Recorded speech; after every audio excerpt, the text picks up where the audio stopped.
Unspoiled Network podcast. This is Spoil Me, covering One Piece, episodes 259, 260, and 261. In these episodes, we have got Sanji facing off against one of the more puzzling, I have to say, of the foes we have seen in this show. We have got Frankie up against somebody who I feel like actually seems kind of cool. And then we have Usopp, who is facing the worst foe of all, and that is Robin, who has no real interest in being rescued, it doesn't seem like. Welcome to Spoil Me.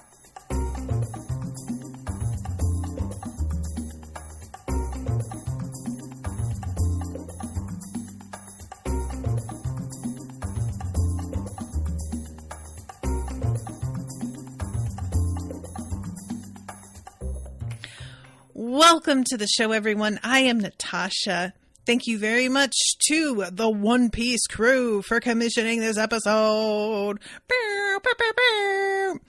I was excited to see that there were 3 episodes in a row this time. And I also am a big fan of us just like going from one foe to the other when we have got pretty good ones like this.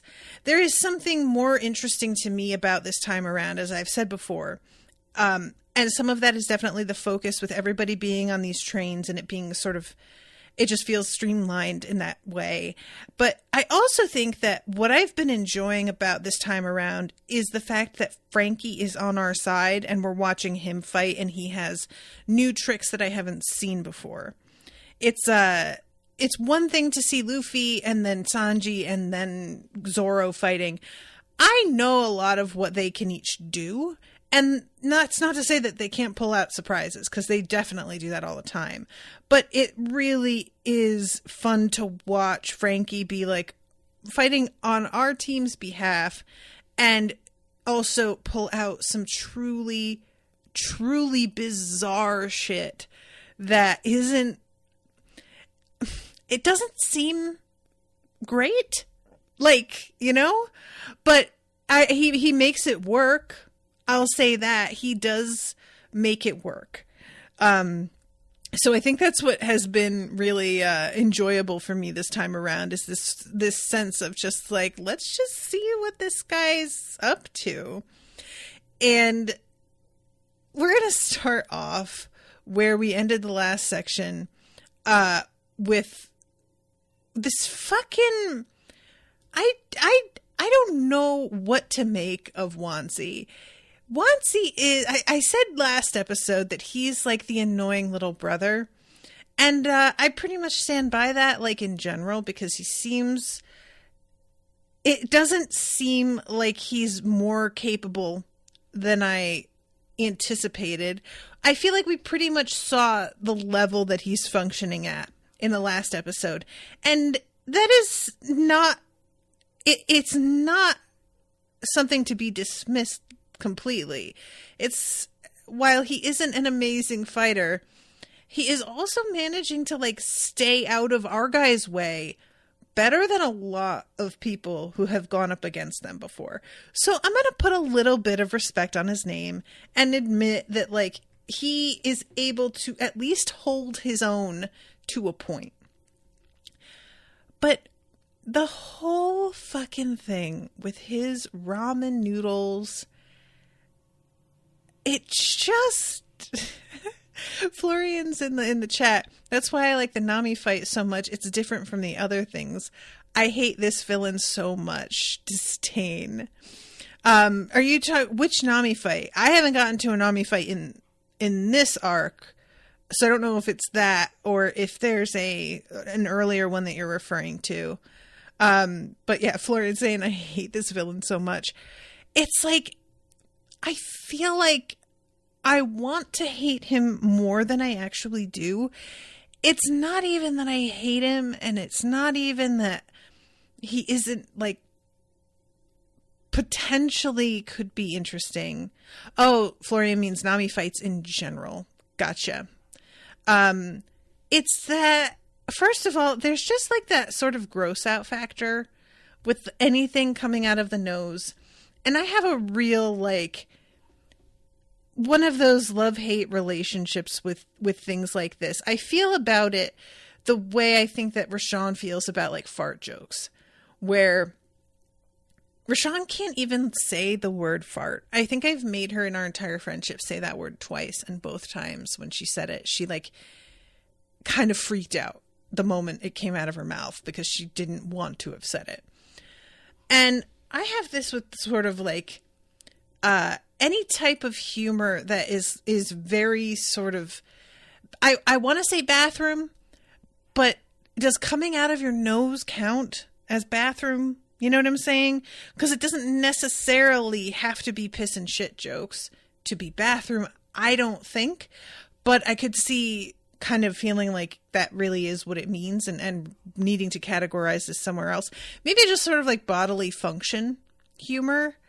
And that isn't to say that it can't be done at all, and I won't find it funny sometimes, but it has to be done in a very certain way where you're leaving a lot to the imagination and being kind of like, just kind of referring to it in an oblique way and letting our imagination do the rest. And then sometimes it will work for me. And the one time, the most that I feel like this show has been able to get away with that is having, I can't remember whether he was like number 4, the guy who could flick boogers and make them explode. He was about as close to the line as I can accept. I found that to still be pretty gross, but it wasn't like, there was not a whole lot of like really graphic stuff going on there. So it was kind of felt like, all right, I suppose I could just look the other way for this. And the ramen noodle thing, I think where we crossed the line with this was the explanation of his nose hairs. I think really once you start having to get into that sort of nitty gritty, I'm pretty much starting to like, I gotta head out. Like, you know what I'm saying? And this is like a thing that happens with certain comedies that decide that they're going to like make sequels as well. And the one that comes to mind for me always is like the Austin Powers movies. The first Austin Powers was brilliant, frankly. And then after that, they just really leaned into the fat bastard jokes and a ton of poop jokes. And it was just like, this isn't even, you know, was this written by a 7-year-old? Like, what are you doing? And this isn't that bad. I'm not trying to compare this to that. But I am trying to give you like a metric of where the sort of thing that really makes me go, I am washing my hands of this entirely. And this is really sort of dancing up against that point for me. It's just, I just don't, you know? So, and then what we have along with this like baffling sort of antagonist, I don't even want to call him a villain because that feels too strong. We have him going up against Sanji, who is really disgusted at the fact that he is being disrespectful toward food and really wasteful, which actually I kind of liked. And I was like feeling a bit of the same way, even though it's obviously animated. This is the kind of thing that I genuinely want to know. What they want to do a live action One Piece. What in the hell is something like this going to look like? Genuinely. Are they going to have him extrude noodles out of his actual nose? Are we going to see this? Is this happening? I don't know how you do this in live action and make it anything but straight up horror movie. I mean, you know what I'm saying? This is nightmare fuel in real life. So I just can't imagine. But all I could think, him surrounded by these noodles as his like mode of protection, is this doesn't feel like it would be super, super effective to begin with. And also, it's just really messy and a lot of like waste. And I was so glad that Sanji kept on harping on that as well. This is part of why I just laugh, because I don't think of myself as this type, and then Sanji will just echo something that's in my own head, and I'm like, okay. I am definitely like the chef of my friends group, I guess. And I know that I am, but I sort of feel like, well, that's softly one-dimensional, and then I'll fucking say some shit out loud that he is thinking or whatever. And the thing that bothered me, though, is that Sanji begins to fight him with kitchen knives and then stops and basically says, now you have to give up. You've got to surrender because I can't use knives as weapons against a person. They're not made to be used like swords, and I can't use them to kill people. And I was like, all right, you've lost me. I mean, sir, no offense, but you have tried your kickings, and it hasn't really done enough. I am not saying that it was completely a miss. You've managed to hit him sometimes, but based on what we see from his reaction, it doesn't have as much of an effect as one would prefer. So I just kind of wanted him to get over it. I'm just, like, just go ahead. It's desperate times, friend. Just do it. But he doesn't. And he doesn't wind up beating him anyway. But it was definitely a sort of moment where he decided to draw a boundary that I felt like, I can understand being angry at somebody disrespecting food, being wasteful, doing a bunch of stuff that you think is sort of like flying in the face of, he says, like, I can't believe that you dare to call yourself a chef. I get all of that. But once you start to be like, knives can't be used this way, I'm just like, It would be one thing. I feel like I would think differently about this if these were Sanji's knives specifically. If Sanji, and I'm kind of surprised that this isn't as much of a thing, because Sanji's weapon is his feet, right? His feet and his legs. He kicks. That is his like main mode of attack. But I would have also not been mad if they had Sanji carrying around one of those rolls of knives that chefs carry around. I used to have one that was hot pink. Of course I did. And he had his own knives that he would use for cooking that he didn't want to employ for fighting because they were sort of sacred to him personally. Then I'm kind of getting it, because like, how do you chop an onion up with a knife that you stabbed a man in the heart with 10 minutes ago? I'm not gonna, I get that, but these are not his knives. Just go ahead, man. It's fine. It's fine. Truly. Y'all are barely going to make it out of this alive to begin with. These knives are not getting used again. It's just too late. Ship has sailed. Go for it. So yeah, he winds up just like chopping the hell out of this guy's noodlies because this man is coming at him with all of these attacks. At one point he says something like ramen and gyoza attack. And I got real excited because gyoza are these little sort of dumpling dealies that, and I say this, I have to be honest with you guys.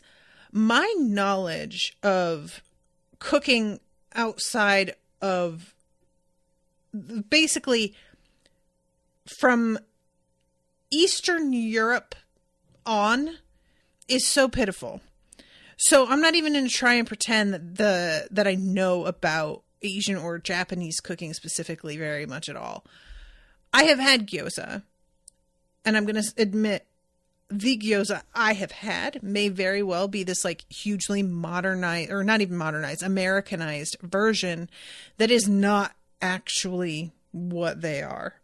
So when I say that they're these dumplings, that's what I've had, and that's how I know them. As this, I think they're usually filled with like pork and scallion, that kind of thing. They are so good, and a very like sort of vinegary Swedish sauce. It's so good, you guys. I want them so bad right now. Oh my god, my mouth is watering talking about them because I haven't gotten a chance to eat lunch. I was really hoping that he was going to do something dumpling-ish, but he didn't. I also have real curiosity around a lot of Sanji's attacks are French, and I know that sometimes they've been names of like cooking methods. But at one point he attacks this guy with the decoupage, I think is what it's called, which I know decoupage as basically like put, the glue covered shredded newspaper that you drape over something and sort of take its form like plaster. Is decoupage a type of cooking technique? Or is that just, they were like, it's a French word, it's fine, it doesn't matter. Or I guess it could have been also just the dub and the sub said something different. I think I saw decoupage in the sub as well, but I might be wrong. But I would be actually pretty interested in a list of Sanji's like fighting techniques and what they are. But I don't know how much you can tell me because I don't know what he's got hidden up his sleeve still that we haven't seen yet. It might have spoilers in it. Gus said earlier, no way it gets this far in terms of the One Piece live action. And I'm assuming, Gus, that what you mean is the live action is not going to be like airing long enough to get to this part of the story. Although I will admit the way I took that initially was you saying it's not going to go this far. Like they wouldn't try and depict this guy at all with live action. I don't think that's what you meant, but that's how I took it for like initially. And I sort of was like, yeah, they might just not. But I think probably your first, like what you actually meant is more true based on what happened with Cowboy Bebop, which just, I never watched it. So I have nothing to say about that. But a lot of people, I thought, were pretty upset. Florian says, I need to see it. Biggest question is, and always was, Chopper. And yeah, that has been my question also. Have they announced a casting choice for Chopper? I know they've announced so much of the cast, but I don't remember that. And I wonder if they're going to do something completely CG or if they're going to do like a puppet. I feel like a puppet would actually work pretty well. You could do like, because Chopper is so adorable. And what I think of now in terms of that is the Baby Yoda. And Baby Yoda was like a lot of the time a little puppet and he was adorable and really worked quite well. Practical effects are underrated. And I think that maybe a puppet Chopper would really be the way to go. I could see it. So Gus says, we've all seen that one picture of live action Chopper. If it's not like that, I might be disappointed. I have not seen that one picture of live action Chopper, Gus. If anybody feels like dropping a link, I don't know if this is like, Florian says season 1 is all before the Grand Line, so no Chopper there. Okay, so what Gus is describing is just like a fan-made, this is what I'm assuming. But I'm sorry, guys, I'm getting so off topic, but that's okay because this is a very, very action-heavy section. Like all three of these are big on the fight sequences, so I don't feel like I necessarily need to go beat by beat as much as I just want to give my overall impressions of what happened. Gus says it's very cursed. Yeah, I'm going to assume that's just going to, like, this is why you want to do puppet. Otherwise, you start straying into that weird Uncanny Valley thing, or you get like that first edition Sonic the Hedgehog before they went back and fixed it, which truly, y'all, that was so scary. And as somebody who like unironically really enjoys those Sonic movies, just it could have been bad. So anyway, this whole fight between the two of them is intercut with back and forths with Usopp as he makes his way to Robin in one of the other carriages. And there's I kind of appreciated this. I think it's at the beginning of the second of these 3 episodes that they sort of give us a check-in where they are we're looking at the train from the outside and we get like a little bubble directing us to each carriage and who is inside which carriage, which I genuinely was like, this is a good idea. And I wish they did this more often because, and I mean more often like in other arcs, because this arc, since everybody is on a train together, I feel like this arc is the one that I need this update the least. But there are other times where I'm like, if we could just pull back and look at the whole map of the island we're on or the area of Skypiea we're in, and just give me a little bit of a refresher on where everybody is at the moment, that wouldn't be a bad idea. I would be down with that, you know? And I wonder, because this arc has really started to do the recap thing more aggressively, I guess. And maybe that's in there and I just skip the recap so I don't notice.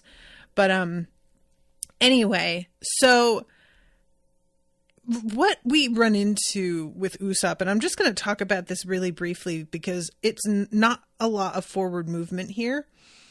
But Usopp goes to speak to Robin, and he's got his voice on because he's playing this other character, and, you know, is saying, your friends Sanji and Frankie are all here to help rescue you. They have distracted the others while I come in here to collect you, and we have to get on our way. And she's just like, one, what are you doing with the voice, bud? What are you like? And she doesn't actually say it, but it's clear that she's just sort of like, I don't know what's happening here. And I sort of wonder if she thinks he's just doing this for her benefit specifically, because she doesn't know anything else that happened. You know, she doesn't know about the break that Usopp had with the rest of the Straw Hats and that he's protecting his pride.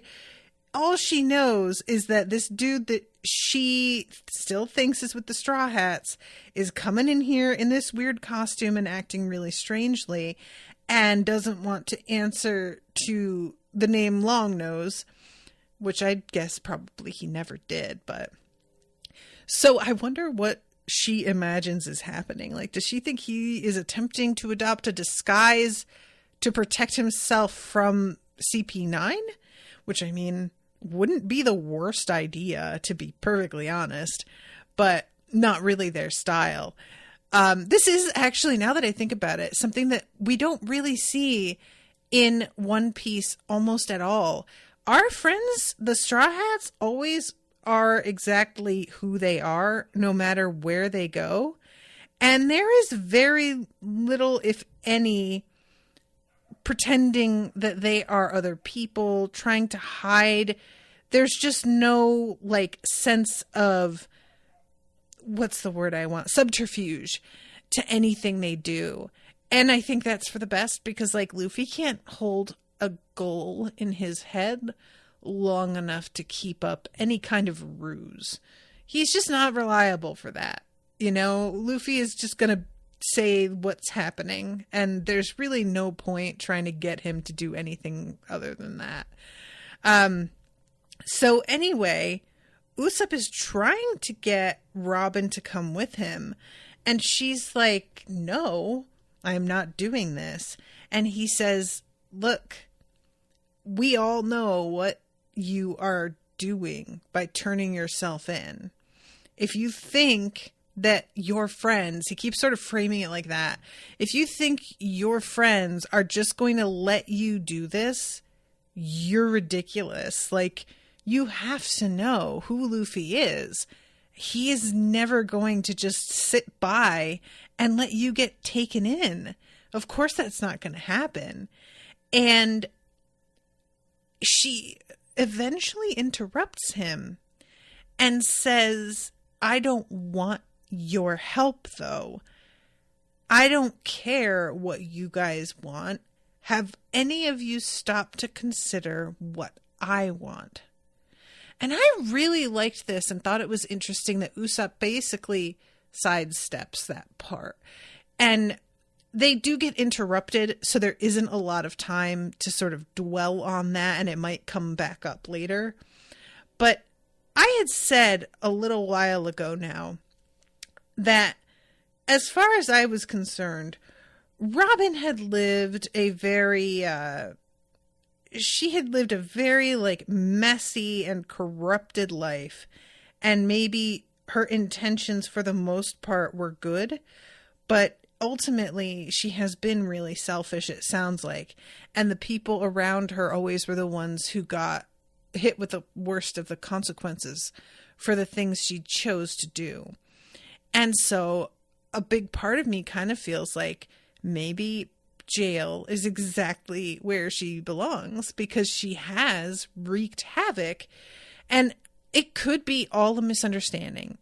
But based on the way Robin is behaving, I'm starting to wonder if she is feeling the same way that I am feeling. And that is, she's realized that maybe I do need to just face the consequences of some of the shit I've pulled. You know? And I have no idea if that's anything. I also might be giving her way too much credit. She may be like, yeah, sure, bring me in, because she knows that something on the property of this weird, you know, like prison island is going to help her with her goals. I wouldn't put it past her to do the thing that was such a huge, like, plot device in the 2000s, like late 2000s, and in movies it was always that the villain got arrested because prison was exactly where he wanted to be. Maybe we're doing that, but I kind of like the theory that Robin is just very touched by the fact that these people all believe in her. She doesn't really think she deserves to be believed in, but it does make her sort of stop and go, actually, maybe it's time that I really do take stock of the choices I've made and what pain it has caused the people around me, and do a little bit of penance for that. I want to think it because I like that arc for her. I don't really think that's like necessarily it, because of the way the conversation goes between her and Iceberg. There doesn't seem to be a lot of what's the word I want? She's not penitent. When she's talking to Iceberg and he's asking her, like, don't you give a shit about anybody else? Or she really just straight up says no. And maybe she's had a change of heart since that convo, but I doubt it. So I think that's likely not what's going on, but I kind of like that idea. I don't really like, because I was sort of wondering if she saw that Usopp was here, or if she saw any of the crew was here. And the whole thing was supposed to be, I want to turn myself in so that the Marines don't attack Water 7, and that way the crew can get out of there alive and it's okay. I thought maybe if she saw them here and realized they were able to get away from Water 7, and likely the Marines aren't going to necessarily like attack this train. They might, though. I thought maybe she would be like, well, all right, you guys got out of it, so I guess it's fine. But maybe she's like, you all sort of shat on the sacrifice I was trying to make to save your lives, and now you've just followed me into the lion's den and made the fact that I turned myself in totally pointless, which is kind of fucked up. You know, maybe it's that. We could go a lot of directions with this, is what I'm saying. But overall, I was just like interested in her saying, don't you care how I feel about it? And I am hoping that we revisit that, because it just didn't really get the time and attention it deserved, because Corgi eventually interrupts, and he had heard Robin like yelling and tells her to keep it down. But it's very funny because he heard her yelling at somebody, and he comes in and he's like, something's different about her. And fucking Usopp, instead of just chilling, because what he does is like, there's rows of seats. He could have just gone further away from Corgi to one of the benches at the far end of the car and hidden under the bench. But no, instead, he climbs underneath Robin's cloak and is sort of like behind her, so that he's they're like spooning each other. And he's spooning her really because she's like sitting in front of him so that her face is the one that's visible. And he is gesticulating with his arms, which are covered in bandages, which this guy does not notice. And all he's puzzled by is the fact that the motions that Usopp is making are really weird and incongruous with the actual conversation. Which truly, Usopp, you could just sit the fuck still. But he's panicking and he doesn't know what to do. So this dude starts to like, at first he's like, well, I guess it's fine. And he starts to leave. And I was just like, dude, you think something is weird. And you heard her like getting loud in here. But you don't search the car and try and see if anyone else is here. Like he doesn't, if Usopp had taken my advice and he went and hid at the bench at the far end, it would have been a danger that he would get discovered really quickly if Corgi decided to really search the place. But he doesn't even do that. He's just very half-assed about it. So, yeah, he starts to leave. And he sees something like, I think that we see at one point Usopp's nose sticking out next to Robin's face from under the hood. As a viewer, we see that. It was sort of unclear to me whether it was supposed to be that Corgi also saw that. I think maybe he is supposed to have seen that because he sort of stops and seems to think this really isn't right. But he doesn't have the reaction I would expect if you saw something like that. Which I suppose, it doesn't look distinctively like a nose. It's covered in bandages also. So maybe he doesn't know what he saw. But either way, he starts coming back. And so it's very clear that Usopp is not like a big fighter, but this is the guy he's probably going to wind up going up against. And we don't really know anything about Corgi's abilities. Like, he is clearly in charge of the other members of CP9 and giving the orders, but I can't tell if that's because of just the bureaucracy or because he has a power of his own, and we just haven't gotten to see it yet. Or if we have, I don't remember it. I don't think we have, though. So, yeah, that's like pretty much, we sort of end things with him looking at Robin and being like, well, what's going on here? But we don't get any forward movement on this. The one thing that, like, sort of extra piece of the puzzle that might come up later is that Usopp made her some of those, like, squid or octopus shoes. I think they're squid shoes. In order to, like, function as suction cups, you know, going up and down the side of the ship. Which, that's a pretty good gag. I just rather enjoy those. I feel like those have to exist out there somewhere. Somebody made something like this. And I'm wondering if they're going to be put to use at any point. So, all right. There's like a little bit more to talk about with, what is his name? I keep saying it and then forgetting. Was it Wazy? Crazy Wazy? Mad Wazy. But he, first of all, I have to mention how funny it is. He is animated like a sphere, but he's still got abs like drawn onto his body.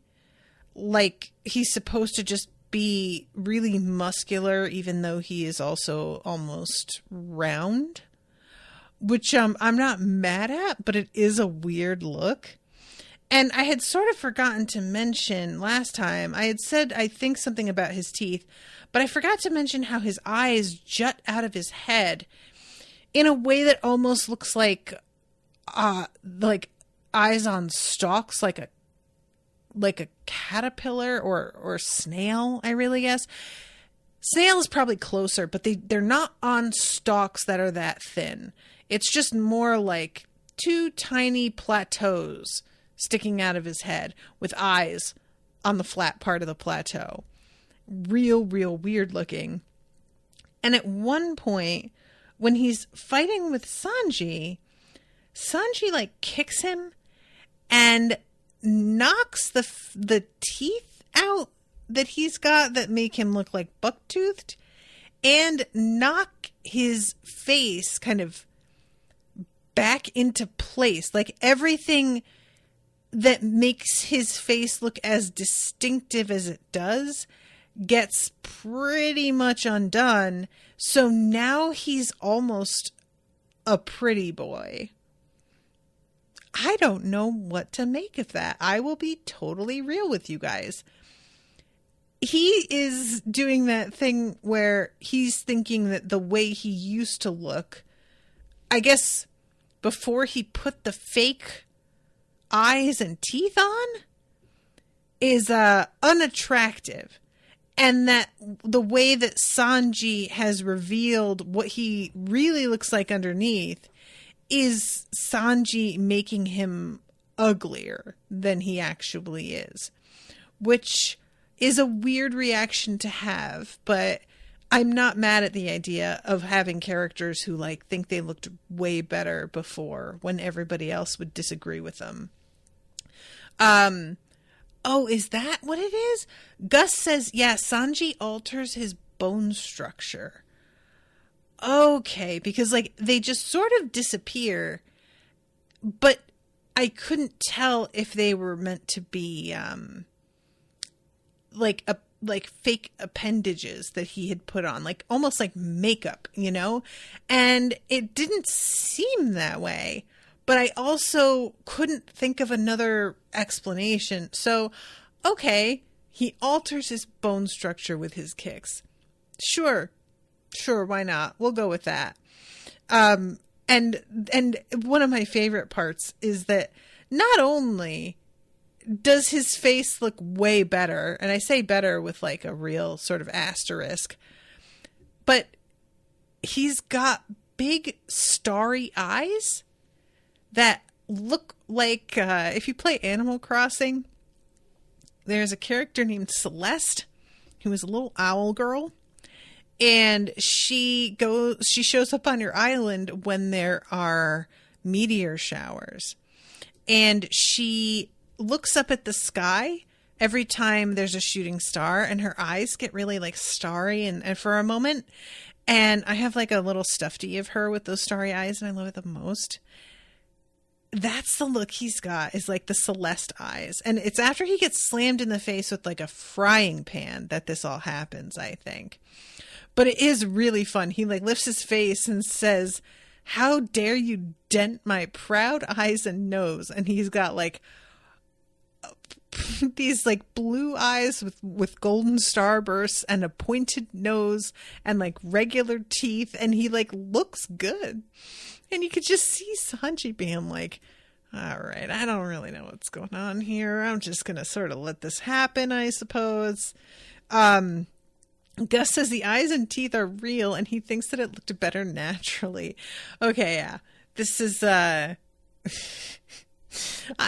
is like what is her name? The pirate, the fat woman pirate who like became hot, and she was just like, well, I don't look any different. It's like that kind of energy where she just didn't really understand the social norms for attractiveness, and was like, yeah, I was already like, except that sort of went in the opposite direction, where he thought, yeah, I was hot before and now you've ruined it. I love when he gets mad. Sanji doesn't say you look better now. He says, serves you right. And like, this is genuinely a punishment, but I suppose he intended it to be a punishment. And if the guy is interpreting it that way, you may as well just let him keep thinking that. And he keeps yelling at him, and he's yelling at Sanji, and Sanji says something like, they went back to how they were, but it's because he got so angry that his eyes just like bugged out of his head. And he said, I love what he says, they went back. This dude stops and goes, you're right, I did feel like they kind of went back to normal for a second there. But he looks in the mirror and was like, no, it's not true.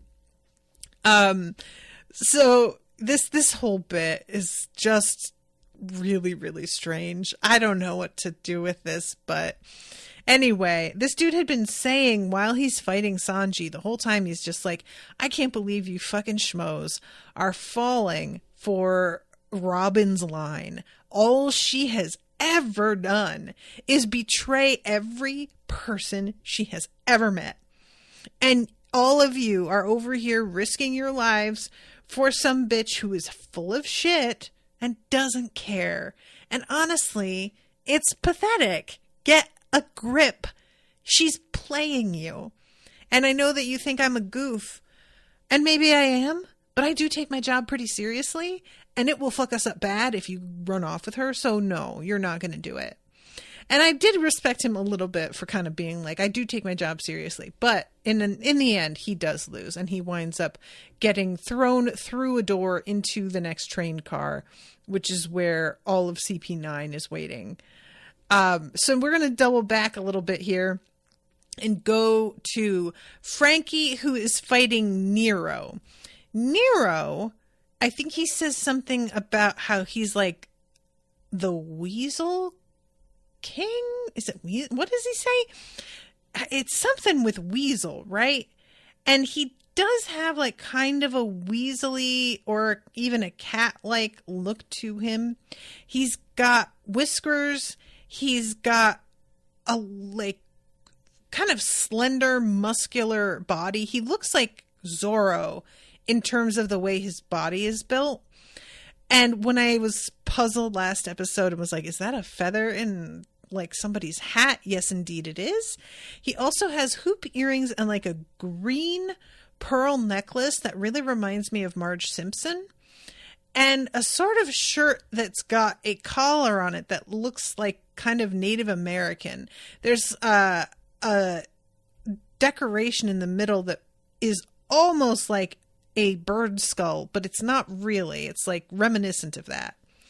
So anyway, him and Frankie are going back and forth fighting, and each of them is sort of frustrated because they're used to dealing with human beings, and they each are kind of having no reaction to the other's fighting style and like choice of weapons and attacks.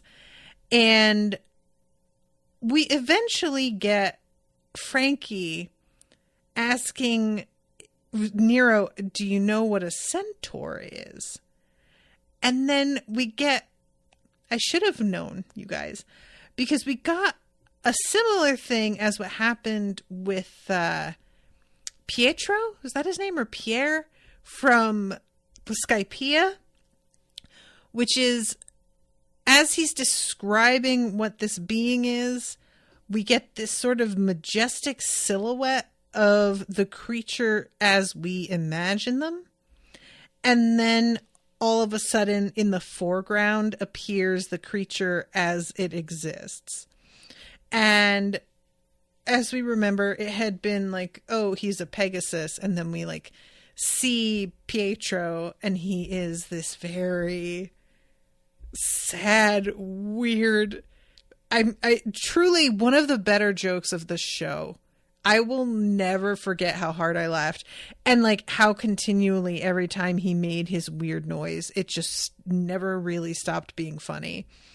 But what it turns out, Frankie is he has some stuff built into his body so that he can make himself into a centaur. But it's all like facing the wrong direction. It's really weird.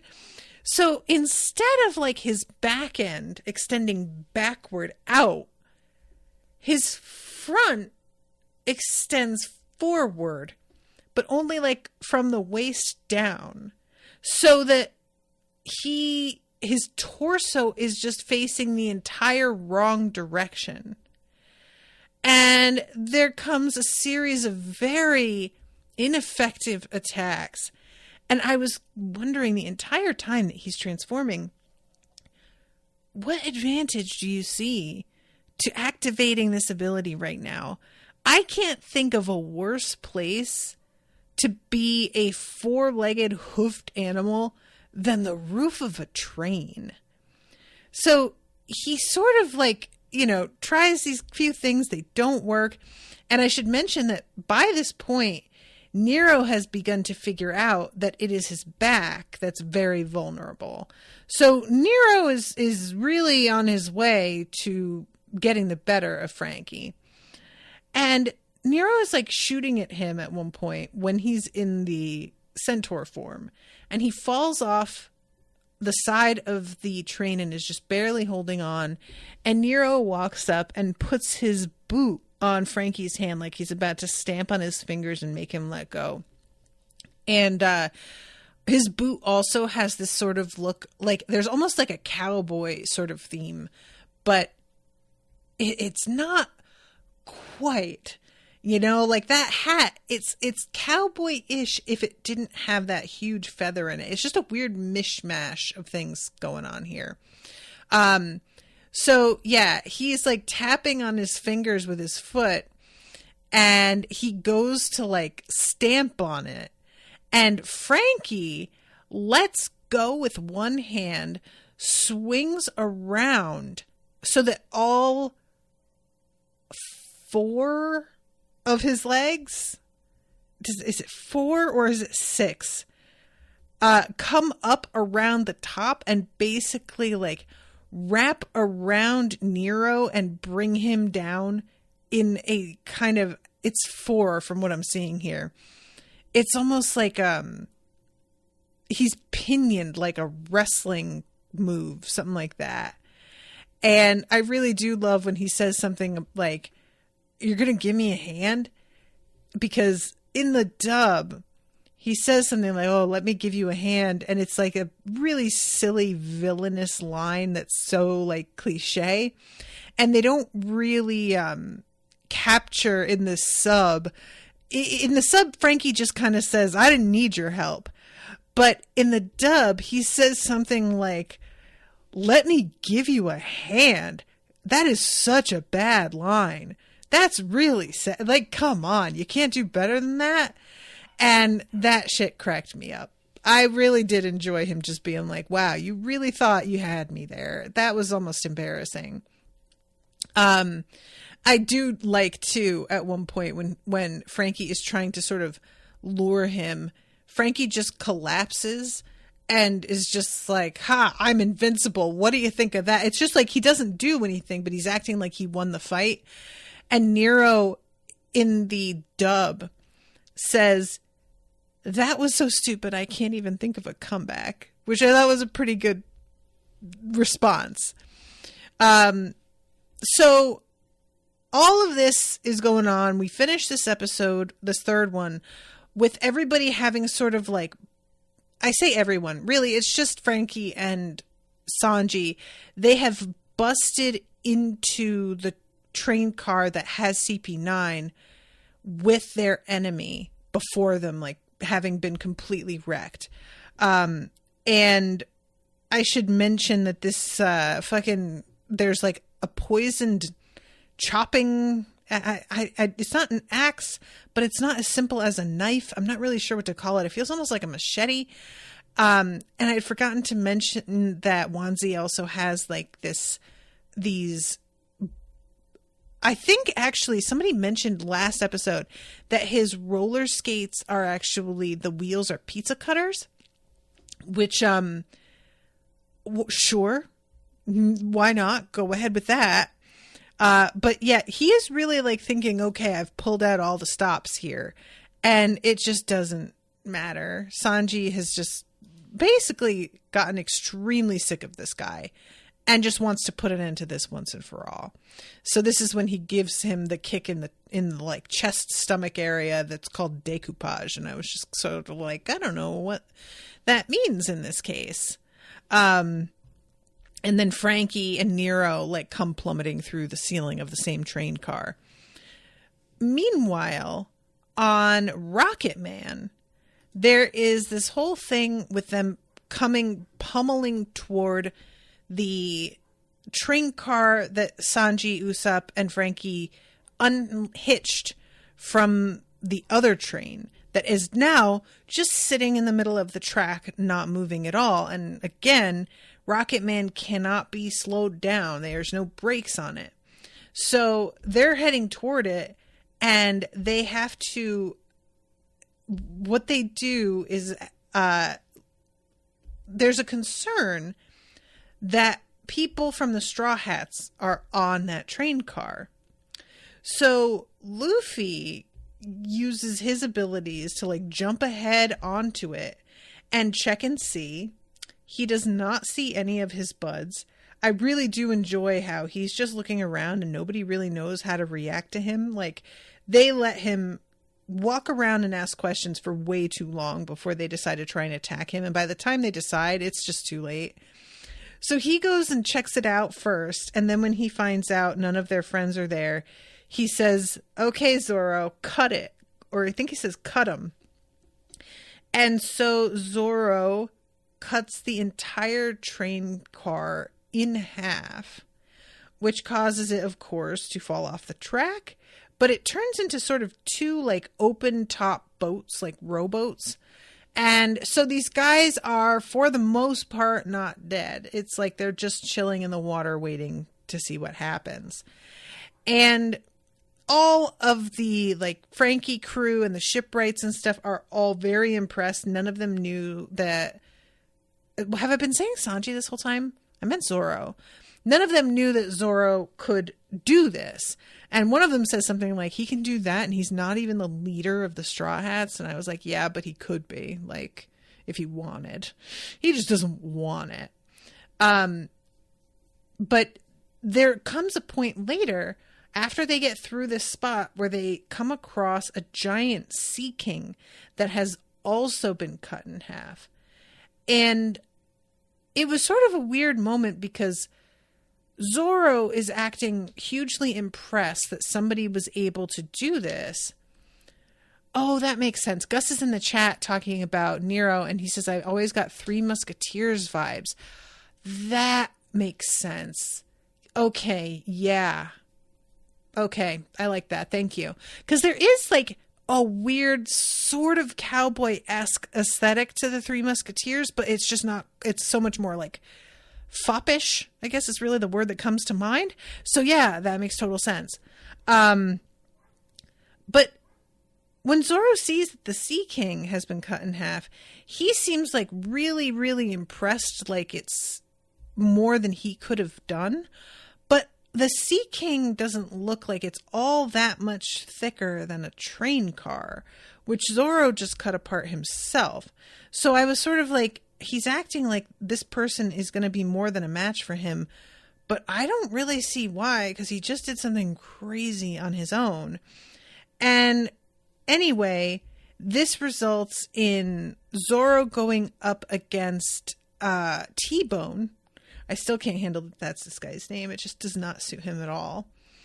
And T-Bone is totally taken off guard at the fact that Zoro can defend against his attacks. And we have Zoro trying some stuff that I don't recall seeing before. He says something about like demon bull or bull demon attack. And then at one point, bold hooves. All of these different attacks.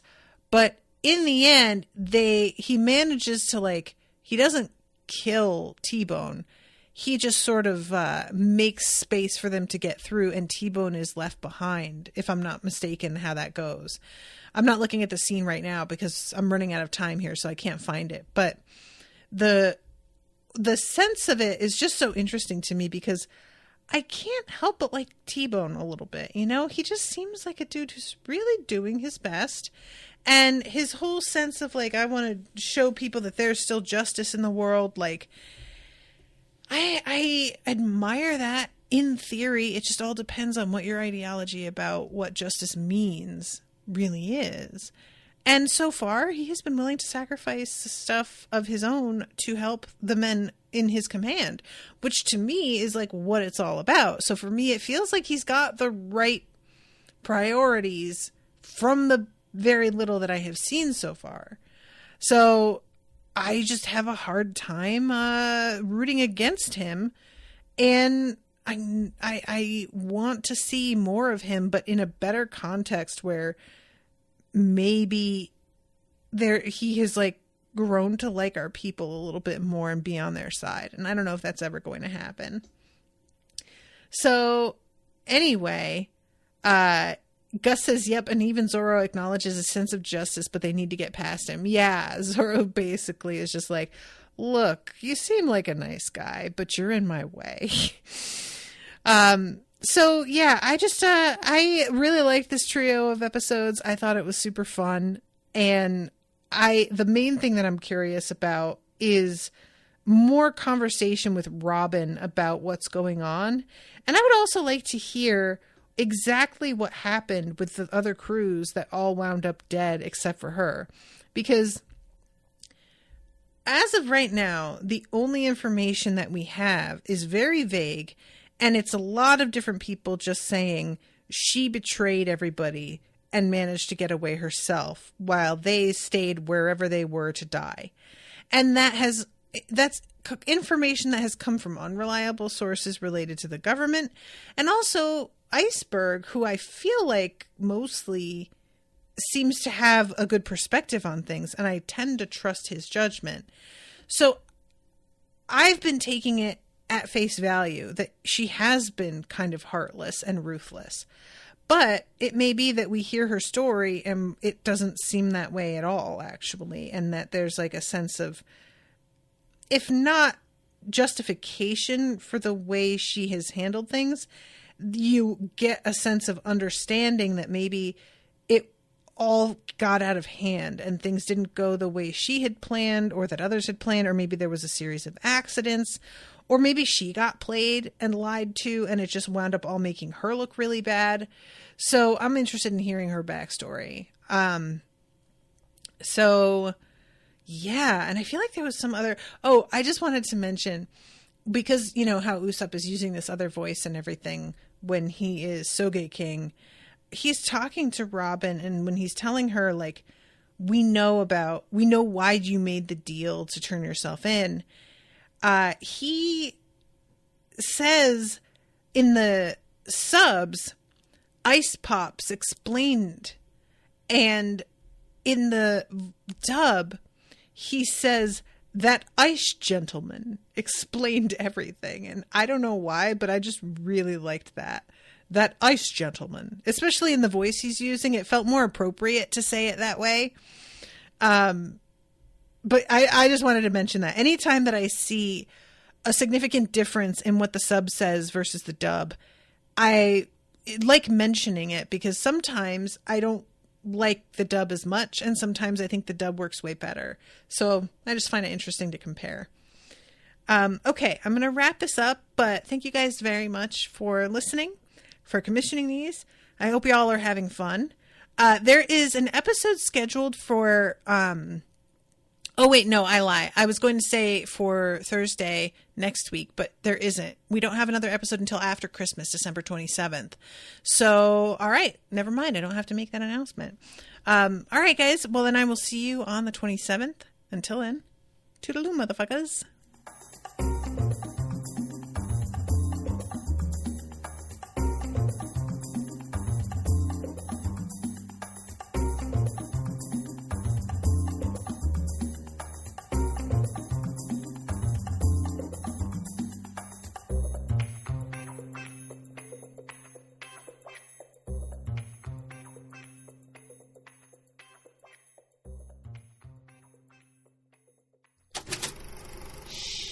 That was an Unspoiled Network podcast.